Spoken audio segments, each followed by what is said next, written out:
siya anti-vaccine program ng pamahalaan.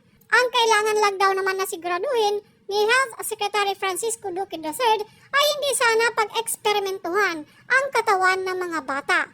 Alam ko doktor ka, alam ko may pinag-aralan ka, alam ko profesyon mo yan, at alam ko tungkulin mo na iligtas ang bayan sa medical health condition. Pero Secretary Duque, gaya ng paulit-ulit na pinananawagan ng bawat magulang na kagaya ko, bago niyo po sana hayaang iturok yan sa mga bata o bago niyo i-implement, sana suriin yung mabuti kung ano magiging epekto. Alam ko na madali para sa inyo kasi wala naman kayong magiging pananagutan kasi may waiver nga.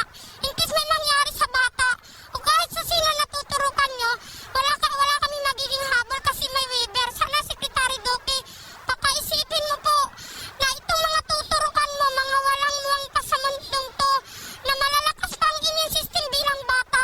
Sana hayaan mo silang mag-develop ng sarili nilang antibodies dito sa COVID. Kasi yung vaccine na yan, pagka once nagka-side effect yan, Secretary Duque, hindi nyo na maibabalik ka naman ang mangyari sa katawan ng bata.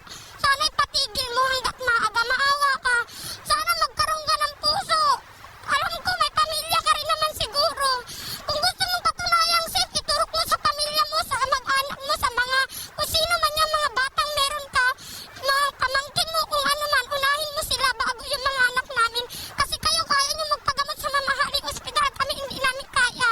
Kaya kung gusto mo, unahin mo, i-prove mo na talagang totally safe, Secretary Duque, bago mo iturok sa iba. Pinapalaga ni Girly ang nilabas na Department Memorandum ng Department of Health na inilabas noong January 24, 2022. Nakasaad kasi sa interim guidelines ng DOH na kapag hindi pumayag ang mga magulang pero gusto ng mga bata na magpabakuna, ang Department of Social Welfare and Development ang maaaring magbigay ng pahintulot. Yung struggle mo na pinagdaanan ng pamilya namin at pinagdadaanan na sana wag na maulit sa iba. Na sana itigil nila hanggat maaga, hanggat hindi sigurado. Hindi naman kami mga anti-vaccine ma'am kasi sila kumpleto sila ng bakuna since bata. Sana lang bago nila iturok, siguraduhin nilang safe talaga sa bata kasi once naturugan yan ma'am at may side effect, hindi na po mababawi, hindi na po maibabalik. Kung anong katulad niya, hindi na maibabalik basta-basta yung buhay niya sa normal. Ang daming bawal, ang daming hindi pwede na dapat nagagawa ng isang bata. Kaya hindi ko yun nahayaan ma'am na mangyari sa anak kong dalawang maliit kasi bilang magulang, anak ko lang po ang meron ako. Pamilya ko lang kasi lumaki po ako mag-isa. So kaya gano'n na lang ma'am ang paninindigan ko na ilaban na wag silang mabaksin kasi hindi naman tayo sure. Gaya nga na ba, emergency use lang for experimental. Paano kung hindi pala okay? Paano kung may side effect? Mababawi pa ba ina sa loob na? Yun yung inilalaban namin.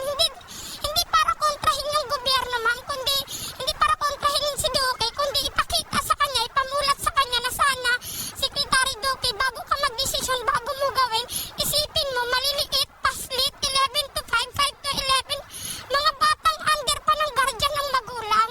Sana huwag mong tanggalan ng karapatan yung magulang kasi yung magulang na yan ang nagpalaki sa hirap ng buhay ma'am. Hindi kami naging perwisyo sa gobyerno. Hindi kami naging pabayang magulang. Nakasaad naman sa Republic Act 115251 na nilagdaan ni Pangulong Duterte na talagang experimental pa ang paggamit ng COVID-19 vaccines.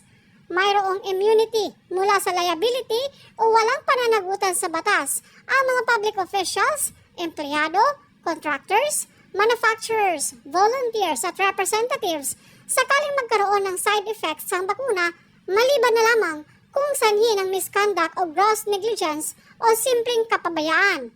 Gayunman, inaatasan ng batas ang PhilHealth na bayaran o bigyan ng kompensasyon sakaling mamatay o magkaroon ng permanent disability dahil sa naturang bakuna. Alis talaga na sinabi ng anak ma'am. Gusto niya